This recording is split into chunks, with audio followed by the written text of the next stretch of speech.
Hi guys, एक बार पुनः स्वागत है आपको अपने YouTube चैनल माँ कोचिंग सेंटर में।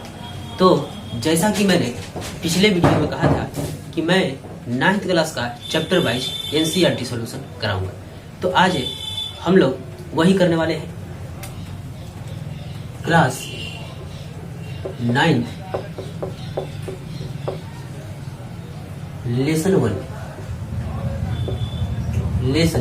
1। तो हमने पिछले वीडियो में आपको परिमेय संख्या निकालने का जबरदस्त तरीका बताया था। अगर आपने वो तरीका नहीं देखा है तो आप चैनल के प्लेलिस्ट में जाइए और वहां से अपना परिमेय संख्या यानी कि दी गई संख्याओं के बीच परिमेय संख्या ज्ञात करने की विधि को सीखिए। और हम यहाँ से प्रश्नावली 1.1 का उदाहरण से चलना प्रारंभ करेंगे। तो उदाहरण से चलना प्रारंभ करेंगे। क्वेश्चन नंबर 1 उदाहरण का 1 से चलना चालू करेंगे। तो यानी कि शुरुआत है अपनी, बिल्कुल शुरुआत। तो यहाँ पे मैं क्लास 10th लिख भी देता हूं, NCERT प्रश्नावली 1.1 उदाहरण 1 यानी कि एग्जाम्पल से हम लोग चलेंगे और एक भी एग्जाम्पल को छोड़ा नहीं जाएगा क्योंकि एग्जाम्पल बड़ी महत्वपूर्ण होते हैं। एग्जाम्पल 1। तो एग्जाम्पल 1 कह रहा है आप अपने पास बुक को रख लीजिए। अगर आपके पास बुक है तो आप बुक को सामने रख लीजिए, बुक कॉपी कलम को साथ में लेकर चलिए ताकि कुछ भी मुख्य बातें जो है उसको आप नोट कर सके। तो हमने कह दिया था कि आपको बुक का सहयोग लेना ही होगा। तो कह रहा है कि नीचे दिए गए कथन सत्य है या असत्य है, कारण के साथ उत्तर दीजिए। तो मैं लिख देता हूं, नीचे दिए गए कथन सत्य है या असत्य है या असत्य, कारण के साथ उत्तर दें। यानी कि आपको सत्य असत्य तो कहना ही है और साथ में कारण भी बताना है। कह रहा है कि प्रत्येक पूर्ण संख्या एक प्राकृतिक संख्या होती है। प्रत्येक पूर्ण संख्या एक प्राकृतिक संख्या होती है। क्वेश्चन लिख लीजिए। प्रत्येक पूर्ण संख्या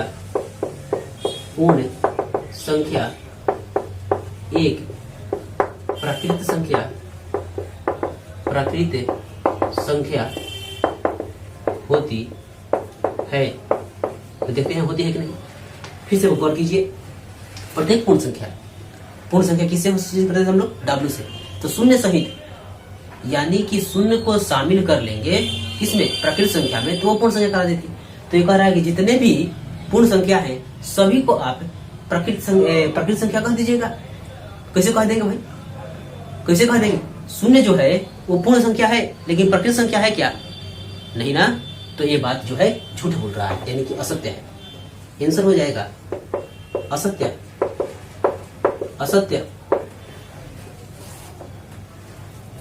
एक मिनट रुकिएगा। तो असत्य क्योंकि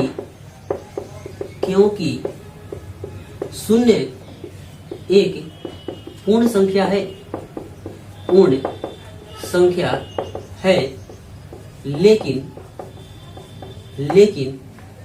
प्राकृतिक संख्या नहीं है। शून्य जो है पूर्ण संख्या है लेकिन प्राकृतिक संख्या नहीं है। इसका मतलब जो दिया गया कथन जो है असत्य है। क्वेश्चन नंबर 2 के पास चलते हैं। क्वेश्चन नंबर 2 क्या कह रहा है? बुक है तो पढ़ लीजिए। अगर आपके पास बुक है तो पढ़िए उसको। प्रत्येक पूर्णांक एक परिमेय संख्या होता है। प्रत्येक पूर्णांक एक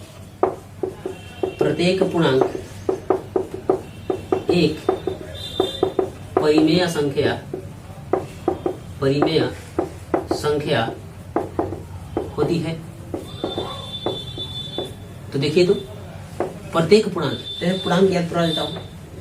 शून्य सहित धनात्मक और ऋणात्मक शून्य सहित धनात्मक और ऋणात्मक संख्या को पूर्णांक संख्या कहते हैं और प्रत्येक संख्या के नीचे यानी कि हर में एक छुपा रहता है।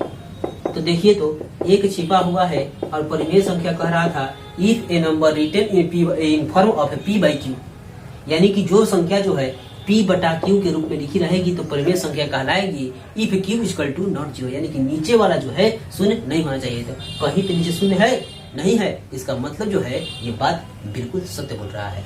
बात बिल्कुल सत्य बोल रहा है कि प्रत्येक पूर्णांक जो है एक प्रकृति से परिमेय संख्या होती है। तो हम लोग लिखेंगे सत्य, लिखते हैं यहाँ सत्य, आंसर जो होगा सत्य होगा। सत्य क्योंकि -5 एक पूर्णांक संख्या है जिसे -5/1 लिखा जा सकता है, यानी कि -5/1 जो है पूर्णांक संख्या होने के साथ साथ पूर्णांक संख्या होने के साथ साथ परिमेय संख्या भी है।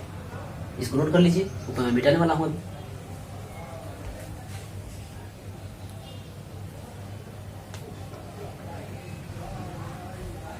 चलते हैं 3 नंबर के पास।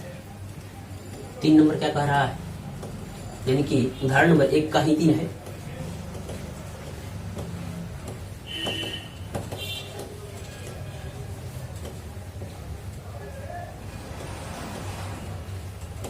आज हम लोग एक चैप्टर को खत्म ही कर लेंगे, एक चैप्टर को तो खत्म ही कर लेना है। 3 नंबर कह रहा है कि प्रत्येक परिमेय एक पूर्णांक संख्या होती है, प्रत्येक परिमेय एक पूर्णांक संख्या होती है। उसी का उल्टा है तो उल्टा ही जवाब होगा। प्रत्येक परिमेय संख्या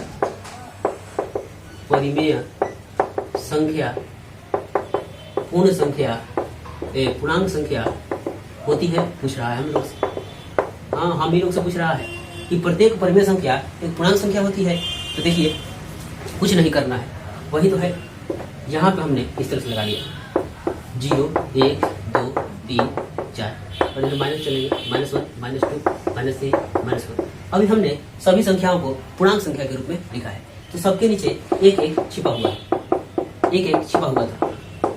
तो यहाँ पे प्रत्येक पूर्णांक तो परिमेय हुआ था, लेकिन अगर कह दिया जाए 8/9, इस 8/9 नहीं दिखाई दे रहा है, नीचे 9 लगा हुआ नहीं दिखाई रहा है। इसका मतलब जो है पूर्णांक संख्या कभी भी परिमेय संख्या हो सकती है, लेकिन परिमेय संख्या कभी भी पूर्णांक संख्या नहीं हो सकती है।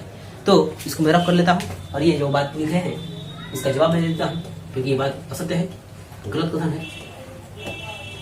लिखेंगे आंसर होगा असत्य क्योंकि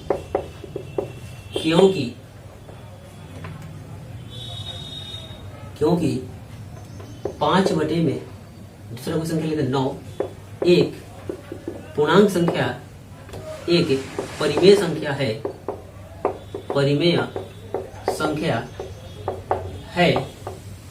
लेकिन पूर्णांक संख्या नहीं है, पूर्णांक संख्या नहीं है। थोड़ा सा कम चल रहा है, कंप्रोमाइज कीजिएगा। तो उदाहरण 1 को हमने पूरी तरह से खत्म कर लिया है। अब उदाहरण नंबर 2 की बारी आती है। उदाहरण नंबर 2 की बात आती है, कह रहा है 1 और 2 के बीच में 5 ऊपर में संख्या ज्ञात कीजिए। तो मैं इसको रफ कर लेता हूं।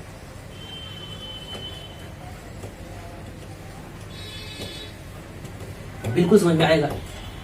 हाँ, अगर नहीं समझ में आएगा तो आप शुरू से, यानी कि पीछे वाले वीडियो से, जो आपको 9 क्लास में डाला गया था, पीछे वाले वीडियो से नंबर एंड क्वालिटी से देखना शुरू कीजिए। आशा करूंगा कि जब आप नंबर एंड क्वालिटी यानी कि पहला जो वीडियो है उसको देखिएगा तो बिल्कुल समझ में आने वाला है। तो कह रहा है उदाहरण नंबर 2 कि 1 और 2 1 और 2 के बीच 5 परिमेय संख्या ज्ञात करें। देखिए आ गया ना परिमेय संख्या निकालने का। तो हमने पिछले वीडियो में तो कहा ही है कि परिमेय संख्या कैसे निकालते हैं, उसका 2 तरीका बता दिए थे, और उस 2 तरीका को जानने के बाद आप कभी भी परिमेय संख्या में गड़बड़ नहीं कर सकते हैं। तो हमने क्वेश्चन लिख लिया है, 1 और 2 के बीच में 5 परिमेय संख्या निकालना है। तो 5 निकालना है तो हम लोग क्या करेंगे, एक ठो अधिक यानी कि 6 से गुणा कराएंगे। तो सॉल्व करते हैं इसको। 1 और 2 लिख लिया, 5 कह रहा था, 1 अधिक 6/6 से 6/6 से गुणा करेंगे। 6/6 से क्यों? क्योंकि परिमेय संख्या जो है p/q के रूप में होती है, तो इसीलिए हम लोग p/q यानी कि ऊपर भी 6 नीचे भी 6 का इस्तेमाल किया है। तो 6/6 6 × 12/6 यानी कि 6 से लेकर के 12 के बीच में आपकी सभी संख्या जो है जितनी आती है उसमें से आपको 5 का चयन कर लेना है। तो 7/12 और 12 लिख दिया 6, 7/6, 8/6, 9/6, 10/6, 11/6 हो तो गया। कुछ दिक्कत है? 5 कह रहा था, 1 अधिक से गुणा कराएंगे और उसके बीच में का 5 को हम लोग ले लेंगे। चलते हैं आगे चलते हैं। ये अपना क्वेश्चन नंबर 2 था। अब हम चलेंगे क्वेश्चन नंबर, ये 2 नहीं था ये, बल्कि क्वेश्चन नंबर नहीं था, ये उदाहरण था 2। अब चलेंगे पाठ में। एक उदाहरण जो है, इसके पीछे का उदाहरण जितना भी था वो खत्म हो चुका है। बुक है तो निकाल लीजिए और बुक को साथ में रखिए। क्वेश्चन नंबर 1 कह रहा है कि क्या 0 1 परिमेय संख्या है। आप इसे p/q के रूप में लिख सकते हैं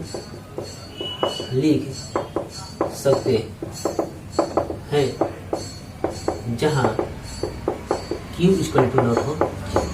इसको तो मैंने जब परिमेय संख्या पढ़ाया था उसी समय क्लियर कर दिया था। अगर आपने नहीं देखा होगा तो मैं पुनः दिखा देता हूँ, या आप पीछे जाकर के वीडियो को देख सकते हैं। तो क्या 0 1 परिमेय संख्या है, आप इसे p/q के रूप में ले सकते हैं जहाँ p और q पूर्णांक है और q = not 0। यानी कि जब परिमेय संख्या का उदाहरण दिया गया था और वहां से लिखा गया था तो हमने बताया था कि p और q कोई 2 पूर्णांक है, जिसको हमने यहाँ पे लिखा नहीं है। आपको समझने के लिए पर क्वेश्चन हमने लिख लिया है।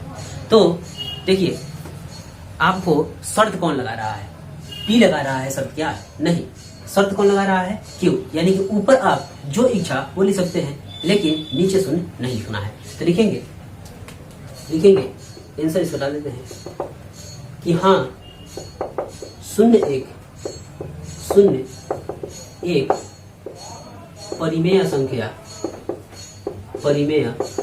संख्या है। इसे हम p/q के रूप में लिख सकते हैं। कैसे लिख सकते हैं? तो जैसे 0/1 0/2 0/3 0/4 टोटल इस तरह से लिख सकते हैं। लिख लिया। चलेंगे अब हम लोग क्वेश्चन नंबर 2 के पास, तब तक इसको आप लोग देख लीजिए।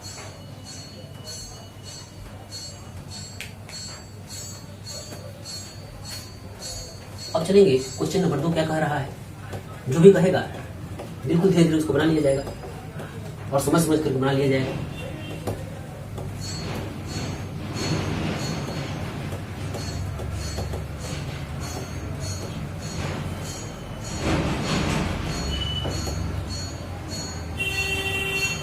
उदाहरण नंबर 2 हो गया था और क्वेश्चन नंबर 2 चलेगा कि 3 और 4 के बीच में 6 परिमेय संख्या ज्ञात कीजिए। क्वेश्चन नंबर 2 3 और 4 के बीच 6 परिमेय संख्या ज्ञात करें।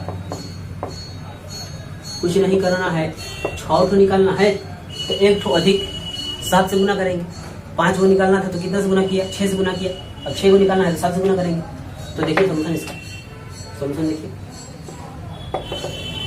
3 लिख लिया, 4 लिख लिया, निकालने कितने थे 6, यानी गुना कितने से करेंगे 7 से, 7/7।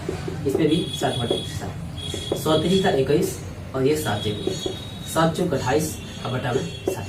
अब क्या काम करिए कि 21 से 28 के बीच में आपको संख्या मालूम है वो सबको लिख लीजिए।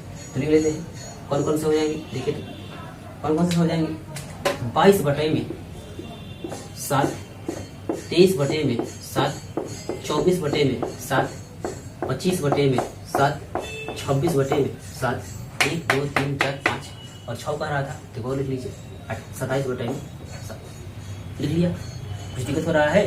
बिल्कुल दिक्कत नहीं होगा। आगे चलते हैं क्वेश्चन नंबर 3 के पास। क्वेश्चन नंबर 3 क्या कह रहा है समझिए और अंत तक देखिए, अंत तक देखिएगा, बहुत अच्छा लगेगा। क्वेश्चन नंबर कह रहा है 3 कि 3/5 और 4/5। क्वेश्चन नंबर 3 है, कह रहा है 3/5 और 3/5 और 4/5, 4/5 के बीच कितनी संख्या निकालनी है। बुक रख लीजिए सामने के बीच 5 परिमेय संख्या ज्ञात कीजिए। कितने 5 के बीच 5 परिमेय संख्या। बट्टा में आ गए तो घबराइए नहीं, वही काम है, हर समान है। परिमेय संख्या ज्ञात करें। तो ज्ञात करते हैं। बट्टा में आ गया तो क्या हो गया भाई, परिमेय संख्या के रूल में हमने बताया था कि हर समान होगा तो वही काम करना है। तो देखिए, तो पहले पूछिए कई को निकलवाओगे, तो कह रहा है कि 5 को निकाल दो। तो 5 को निकालना है तो बेसिस से, यानी कि 100 अधिक गुना कराइए, 5 है तो 6 से, 3/5 और 4/5, एक ज्यादा 6/6, इसमें भी 6/6, 6 3 का 18 और 6 5 30, 6 4 का 24 और 6 5 30, यानी कि आपको 18 से लेकर के 24 के बीच में कोई भी 5 ठो लिख लेना है।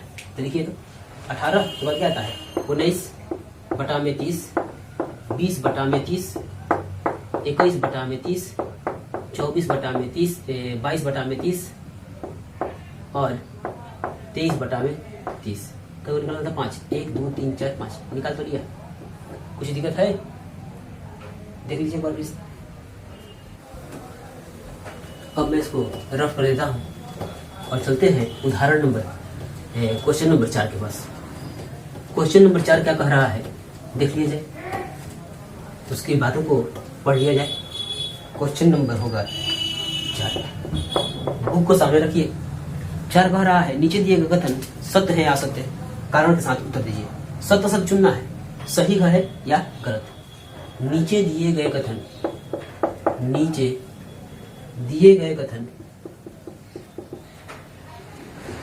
कथन सत्य है या असत्य, सत्य है या असत्य है, असत्य है। कारण के साथ, कारण के साथ उत्तर दीजिए।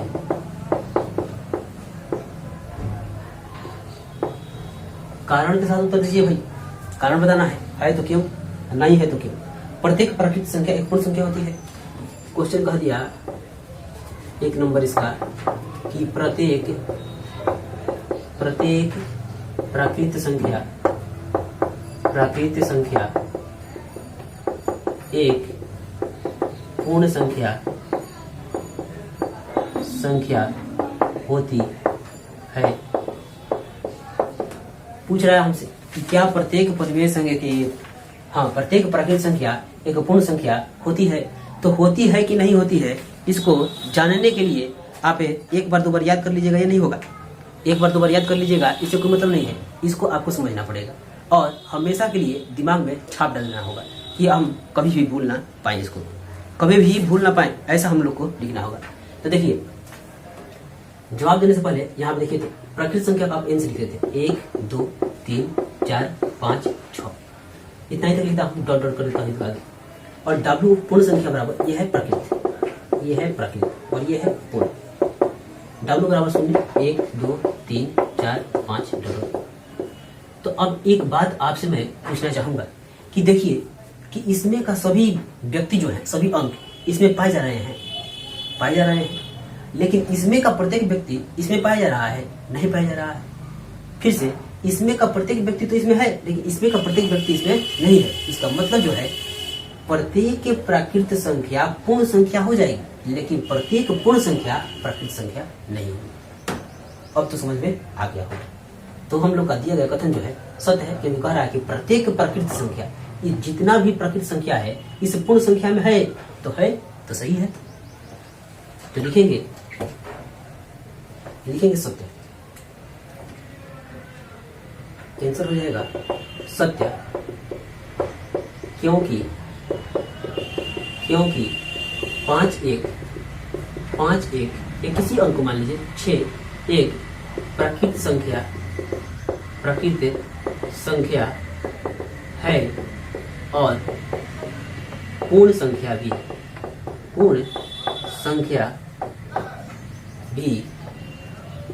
है। कुछ कम दिखाई दे रहा है, अगला बार मार्कर चेंज करके लिखूंगा। तो आगे चलते हैं। जैसे कि हमने अभी इसको समझा, अगले वाले तो 2 नंबर कह रहा है क्या प्रत्येक पूर्णांक एक पूर्ण संख्या होती है। तो पता करते हैं कि होती है या नहीं होती है। तो प्रत्येक पूर्णांक की बात कर रहा है, तो पूर्णांक तो आपको याद होगा, अरे संख्या रेखा पर शून्य सहित धनात्मक और ऋणात्मक संख्या को पूर्णांक संख्या तो कहते थे। संख्या रेखा पर शून्य सहित धनात्मक और ऋणात्मक संख्या को पूर्णांक संख्या कहते थे। तो यहां से लेकर यहां तक तो पूर्ण संख्या है, लेकिन आप बताइए कि है पूर्ण संख्या है? ये तो पूर्ण संख्या नहीं है। इसका मतलब जो है सभी पूर्णांक संख्याएं, यहाँ प्रत्येक की बात कर रहा है सभी की, तो प्रत्येक पूर्णांक संख्याएं पूर्ण संख्या नहीं होती है। असत्य कथन है। तो इसको लिखा जाए, इसका जवाब लिखा जाए। जवाब लिखेंगे असत्य,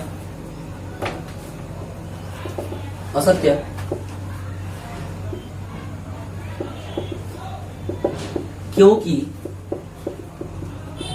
-5 एक पूर्णांक संख्या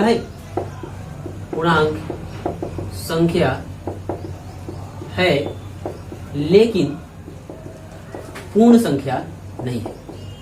पूर्ण संख्या नहीं है।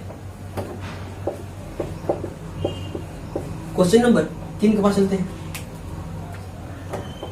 जो कह रहा है उसको बढ़िया से दोनों संख्याओं का अगर आपको ज्ञान होगा तो आप कथन को सत्य और असत्य कहने में थोड़ा सा भी नहीं हिचकिचाएंगे। तो क्वेश्चन नंबर 3 कह रहा है कि प्रत्येक परिमेय एक पूर्ण संख्या होती है।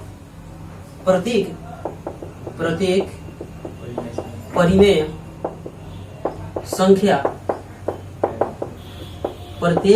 संख्या एक पूर्ण संख्या होती है। ये तो गलती कह दिया है। काहे गलती कह दिया है तो आपको पता चलने वाला है। देखिए, पूर्ण संख्या शून्य सहित धनात्मक ऋणात्मक संख्या को तो पूर्ण संख्या कहते थे, लेकिन ये परिमेय संख्या कह रहा है, यानी कि P बटा Q वाला। तो देखिए 6/7 जो है P बटा Q के रूप में लिखा हुआ है, यानी कि परिमेय संख्या है लेकिन पूर्ण संख्या नहीं है। लेकिन और कह दिया जाए 6/3 तो परिमेय संख्या तो है और साथ में पूर्ण संख्या है। काहे तो कटाइए तो 3 गुना का 6, यानी कि कुछ परिमेय संख्या पूर्णांक संख्या होती है। प्रत्येक कुछ परिमेय संख्या जो है पूर्ण संख्या हो जाएंगे, लेकिन बात कर रहा है कि प्रत्येक सभी तो नहीं हो सकता। तो लिखेंगे असत्य क्योंकि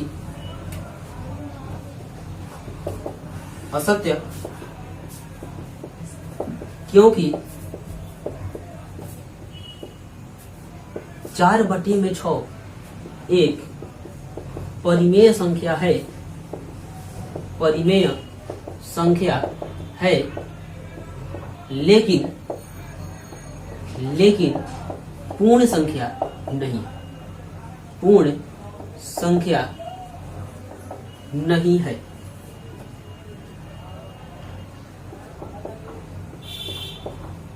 अब क्वेश्चन नहीं बचा है, इसका मतलब जो है हमने एक ही वीडियो में प्रश्नावली 1.1 को समाप्त कर लिया है।